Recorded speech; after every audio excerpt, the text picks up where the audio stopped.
Hello! My name is Callista, and welcome back to Dragon Age 2.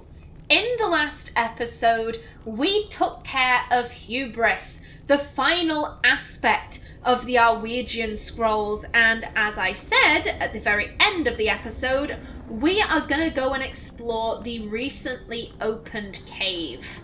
Just, see what the Nexus Golem has to sell this year. Now then, I do believe I want to change up my party. Yes, I do. So we might as well do that here. I want Fenris and Merrill, I do believe. Yes, that's correct. Okay, no one has any levels. Good stuff.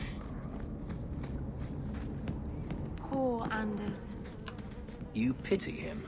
He's dangerous to himself and everyone around him.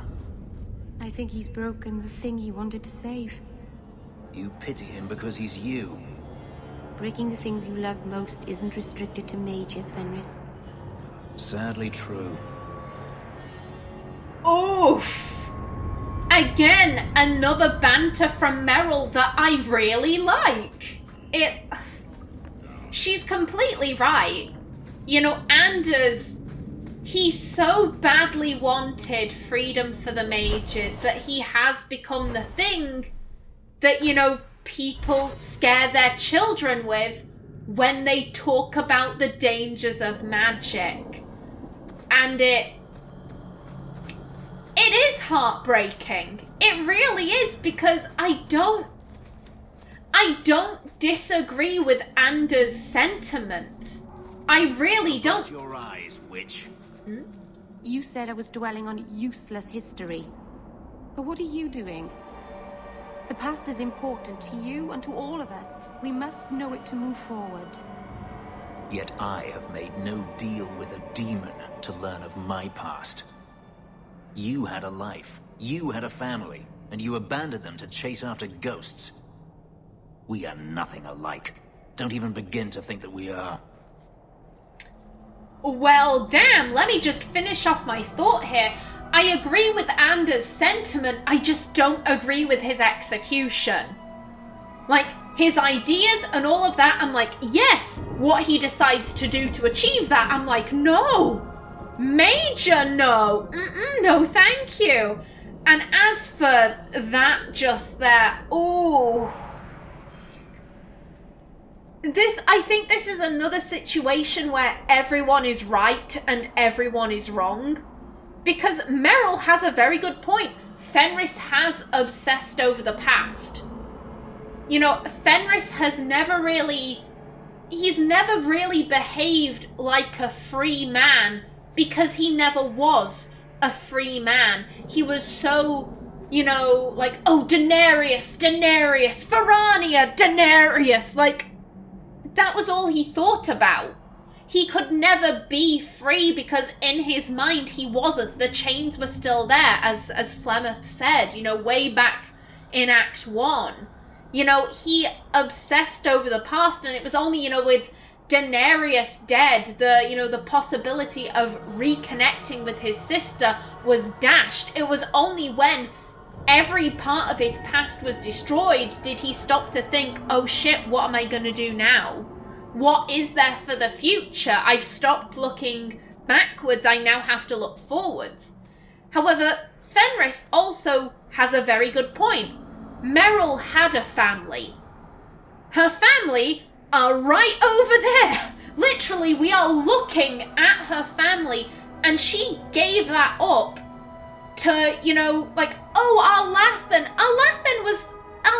died like 1,000 years ago, or whatever. Those people don't care. They're dead. They're really dead. She gave up everything to chase after Ghost. Fenris was looking 20 years in the past. Merrill is looking 200. That is... as I said, everyone's right, everyone's wrong. However, again, this is just my problem with the Dalish. I feel far more sympathy for Fenris because his past was more recent. I know I say this all the time, literally all the time when it comes to the Dalish.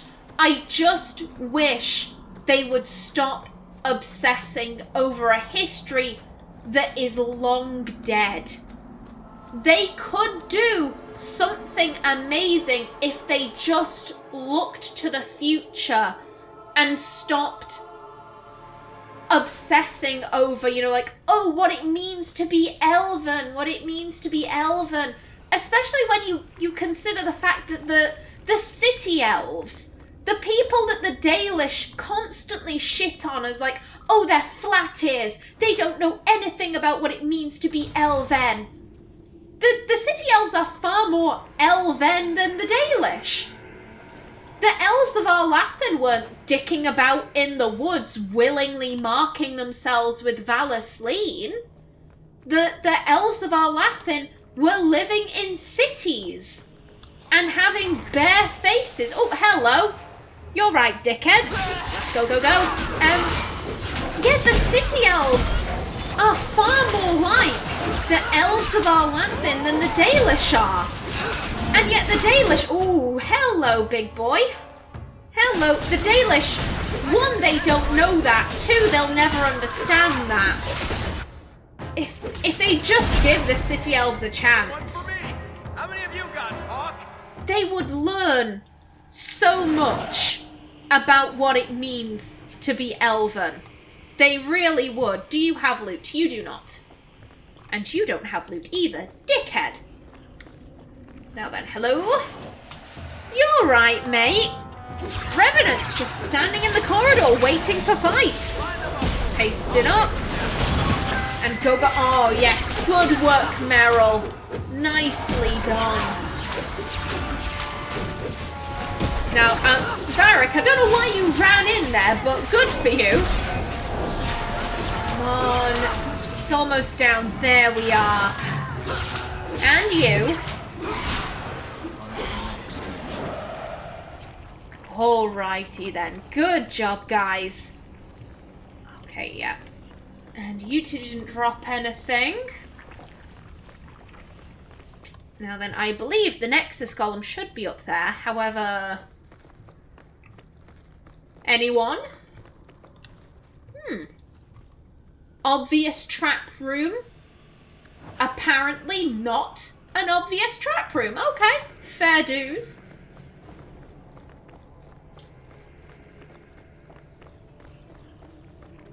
Now then, anyone dicking about up here? Hello?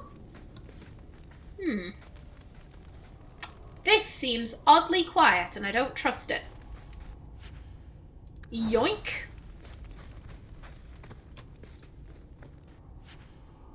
Okay, really? Nothing? Like, I knew there wasn't going to be anything like the, you know, the gauntlet, which was, you know, what we had to do when we first got here in Act 2. I think it was Act 2. Yeah, I knew there wasn't going to be a big fight like that. However, I was expecting more. Hello? We were once more than we are. Hinting at the descent. Amgarak tapped the blood, spilled within the stone. That's the golems of Amgarak. Amgarak tapped the blood, spilled within the stone. Okay, is that anything else? The stone lives beneath Orlay. Oh! Matasgarna Thornan Pasal Roka Atrust. Oh, that's a reference to Liliana's song. The stone lives beneath Orlay. That was what was carved into Tug. I don't know. I always get Tug and Rook confused. Not the characters. You know, I know one is the companion in Liliana's song, and the other is the dwarf who was eating darkspawn corpses in the Deep Roads. I don't get the characters confused. I just get the names mixed up. It's Tug and Sketch. Yeah, on the pommel of Tug's weapon, you could feel an inscription that says, "The stone lives beneath Orlay." Now, to be honest, I don't know the translation for the Dwarven Dwarvish, rather, that was just said. I know that Selroka it's like friend. You know, friend, buddy. A trust.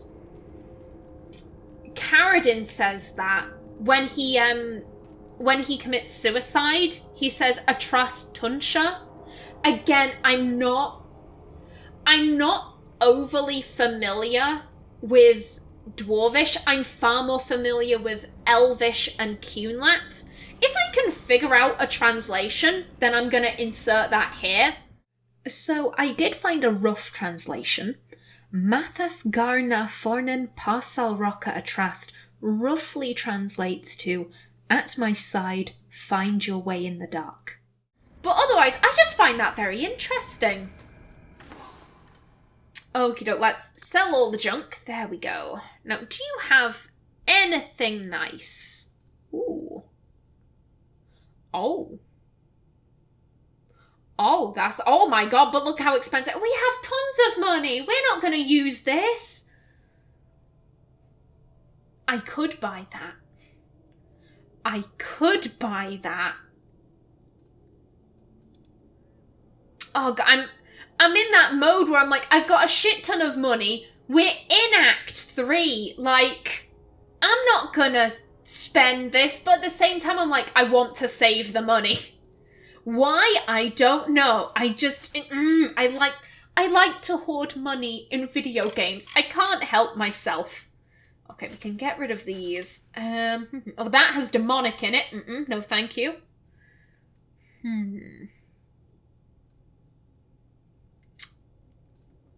Meryl, what about you? Meryl's improves with level up, as does Amelia's. I think what Anders has is better, so these can all go. These can go.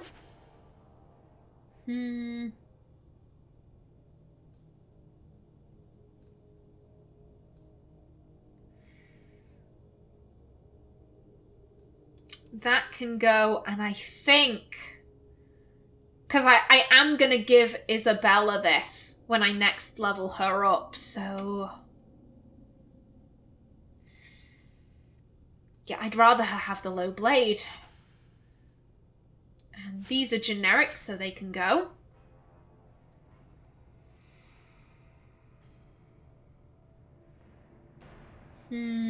Hold up. 2.5 chance to enslave normal enemies? Oh shit, that's cool, but Fenris would be the one using it, and I don't think he... Oh, wait a minute. Weapon and shield? We can give this to Aveline. You can go. That is pretty damn good.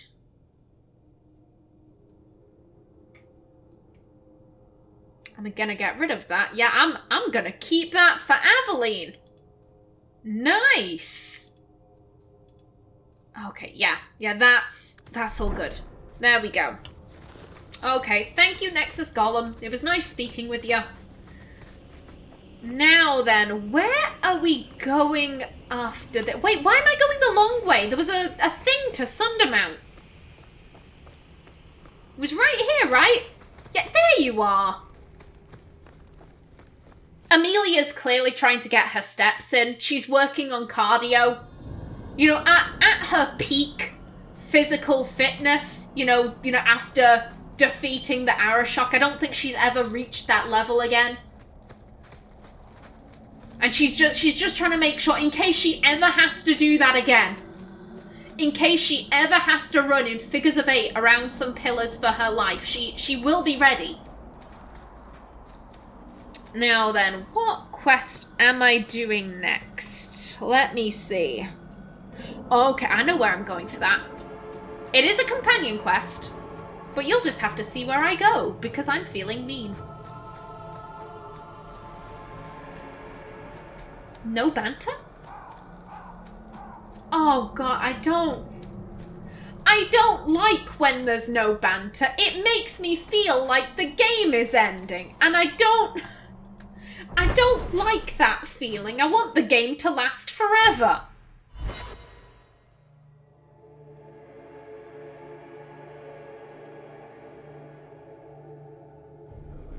Now then, hello good Sir Templars, how are you doing? I hope you're doing fine. Yes, we are going... Okay, sorry, for a second there I thought that... Hello again to you too, sir. Why is everyone trying to speak with me? God damn. Yeah, I thought that was party banter for a minute there. Yes, we are going to check in with Aveline. In case you can't remember, let me kind of explain the situation here. Amelia received a letter from Cullen saying that he had received some complaints about Aveline, that she had been coddling the men, giving preferential treatment, that sort of thing. And these complaints were being used to push the ideas that the Templars should be in charge of the city guard, that they should consolidate power. However, it seems that Cullen doesn't actually want that. I believe he said, "Spare me the headache and save the career of a good woman." Now, let's be brutally honest, Amelia is one of those people who think that the Templars should consolidate power. However, if Cullen is asking her to prevent that, then she'll do it. Sorry about that, just received a phone call. Yeah, I'm pretty sure I had said everything that I wanted to say. Let's head in. Now then, hello. You have no Viscount. It's clear you're suffering without sufficient leadership. That doesn't grant default authority to you or your commander. It would be easier if you cooperated. Wouldn't it? Guard, Captain.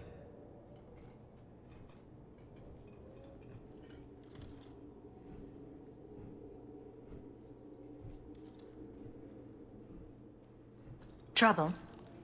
Yes. He's been hounding me. These Templars strut around as it is, but now it's just out of hand. Again, it's that kind of language that Amelia is like,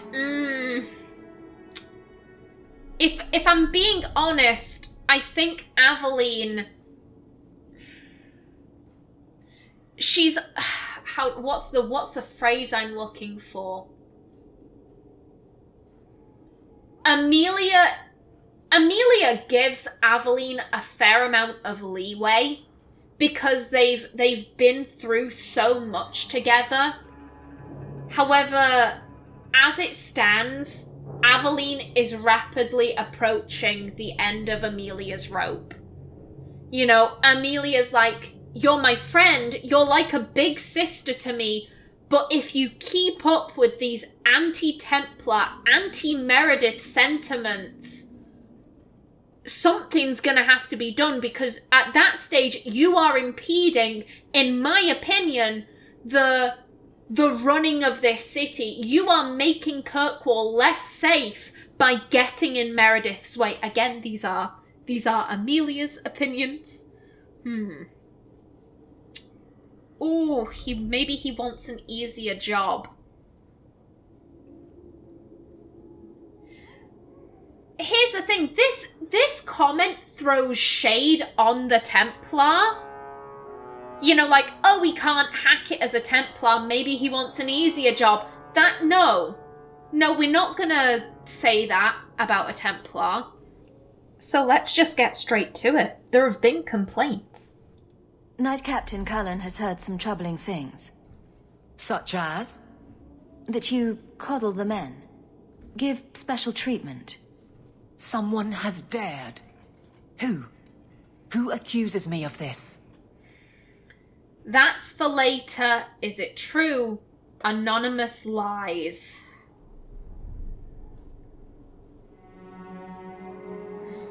Here's the thing, as much as Amelia is like, let's get this woman out of her position, she's clearly bad for the city, she's preventing Meredith from doing her job, we know they're lies.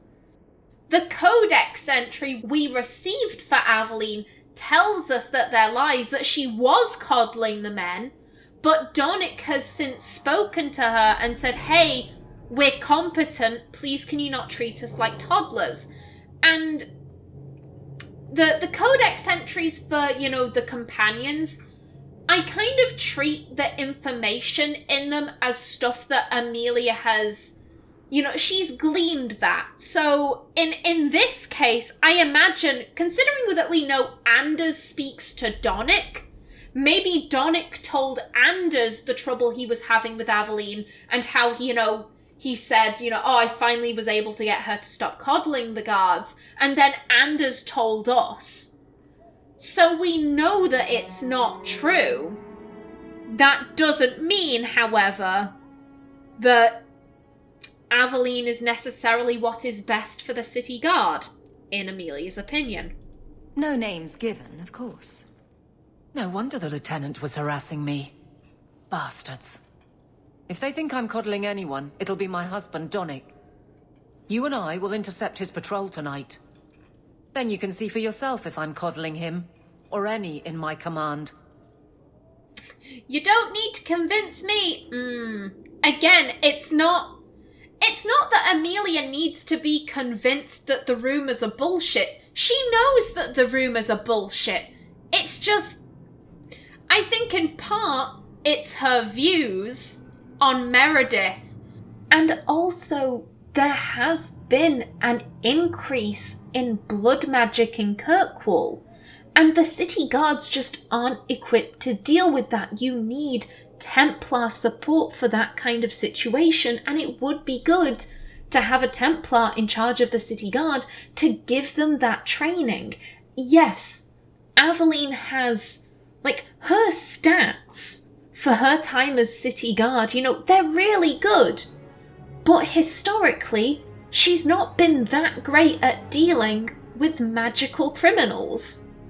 And if Aveline tried to say, like, oh, I disagree with you on that, Amelia, Amelia's response would be, oh, okay, why don't we go ask my mother, Leandra, how well you deal with that sort of thing? Oh, wait, what's that? She got murdered by a serial killer? Yeah. Well, I could do with a breath of fresh air. Good, because there's no way I would let this go. Cullen wants to know if these things are true. You'll be able to tell him. Donick's patrol, Hawk. Me and you, tonight.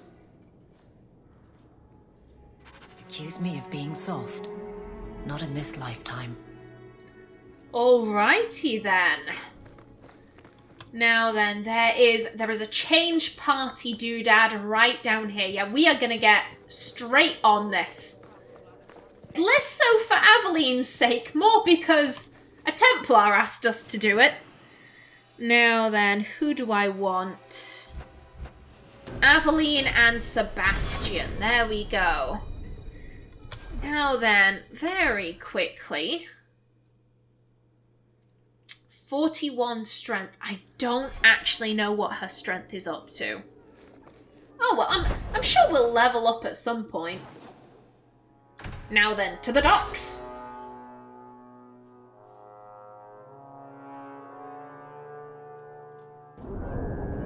Now then, whereabouts is Donick? This way. Okay, doesn't this just remind you of the first time we ever encountered him? Donick will be on this route. So, let's see what you require of your guards. Indeed. Yeah, this really reminds me of how we met. Oh shit, it really reminds me of how we met Donick in Act 1, being attacked by fucking, in this case, coterie thugs, but jeez. We've got you, Donick. Haste it up and summon the puppy. Go, go, go. Okay, how many guards are there? Only 2? Flippin' heck. Still, better than there just being 1. No way Donick could take on something like this on his own. Come on. Everyone is doing A-okay for health. And good night. Oh, wait a minute. Actually, I think there might be 3 guards. Yeah, 3. There we go. That's decent. Bugger off. Goodbye. And who am I going after? You. Oh, no. No, thank you, dickhead. Oh, shit. Come on, Amelia, get up and get on him. Come on, take him out. Take him out. There we go. Sirrah Hawk. Or is it always champion now? You're too much of a chameleon, my friend. That was not an easy assignment, considering that you are the husband of the captain of the guard. I didn't expect to find you so deep in bandits. A good day, to be sure. I'll be sore tomorrow, but it was my choice. Tell me what's going on. It's all right. Go ahead. Every guard chooses the patrol they want. My wife promotes from the bold, not the reckless. Action is up, casualties are down. It is remarkable. As are you, love. Thank you. That will do. Another time, Sirrah Hawk. Safe travels. That should be sufficient. Take that to the Templar. Indeed. Let's go talk to Cullen. Okay. I will say, I do think Amelia can, agree that the statistics of what Aveline have achieved, that is good. They are extremely good statistics, but again, where was this when Leandra died? Where were those statistics then? You couldn't do jack shit. And again, as good as these statistics are, inevitably, Aveline will get in the way of Meredith. Meredith is trying to do her best for the city, and Aveline will get in the way just because of how outspokenly anti-Meredith she is. It's a problem. It's a problem in Amelia's eyes. Now then, hello, Cullen. Champion, and you are with the captain. None too happy about the accusations against her, I'm sure. You could say that. Yeah, there wasn't really any need to investigate. The accusations, they had no basis. I have successfully wasted my time, and there is no merit to the claims. As I suspected. Then why press this? Some feel that the solution to the current crisis of leadership is to consolidate authority. As long as these complaints continue, baseless or not, they will serve as justification for eliminating the position of guard captain. It would be the simplest fix, whether or not I agree. Well, who is bringing these complaints to you? Just point me in the right direction, and I'll get you some peace and quiet. I have no answers for you other than to say that all of the complaints have come from Lowtown. Guardsman Brennan is on that patrol. Why wouldn't she tell me of this?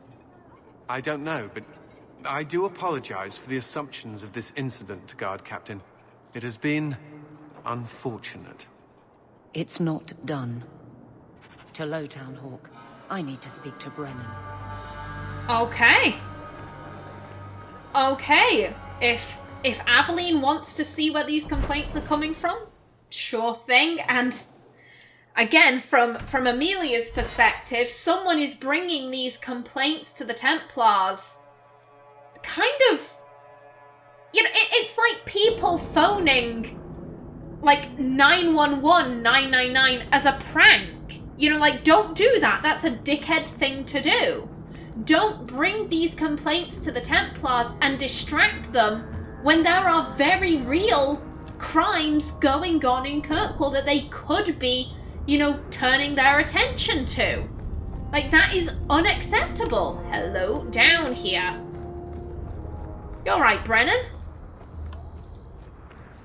Guardsman! Why did a Templar have to tell me there is unrest in this district? What's going on? Better make it good. It's Captain Jevon.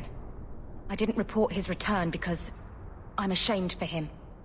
He's trying to rile the guards against you, but none of us will follow him. You lead better than he ever did. Captain Jevon. We've made so many enemies. I don't remember him as that impressive. He deserves to be forgotten. He abused his position and blamed me when we caught him.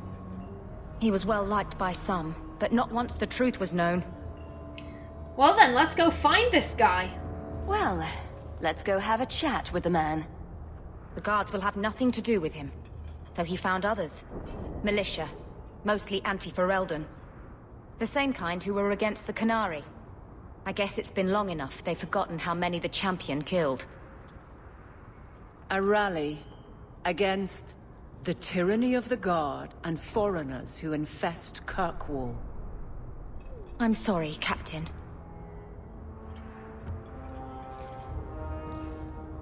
Return to the barracks.